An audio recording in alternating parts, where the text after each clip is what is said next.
Mayad na gabi kanindong tanan mga kasimanwan, taga Kalamyanes. Magandang gabi po sa pamilya ng mga Reyes.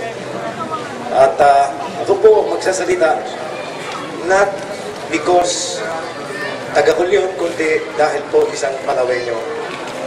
Si Manong Joel po, matagal ko pong naging kasama. Nung ako ay pumasok sa politika, siya po ay naging kasama ko na.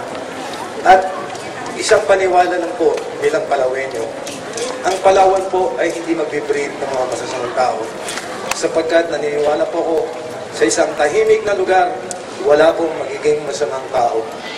Si Manong Joel, sa tagal ko pong nakilala, ay hindi ko po nakita ang galit. Kami po ni Pepot, lagi nasa kanya, kumakain kami sa bahay nila. Kaya sinasabi po namin sa sarili namin na ang pagpunta ko namin dito ay hindi paglalaban ng isang tao lamang, kay Manong Joel at kay Marjo, kundi ang pakikipaglaban sa hustisya, sa katotohanan, at sa righteousness, kabutihan. JTR po.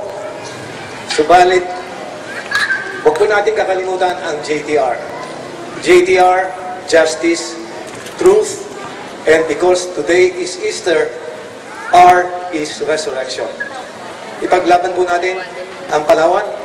At alam ko po, sinasabi ni Manong Joel, pagsama-sama tayo, kayang-kaya.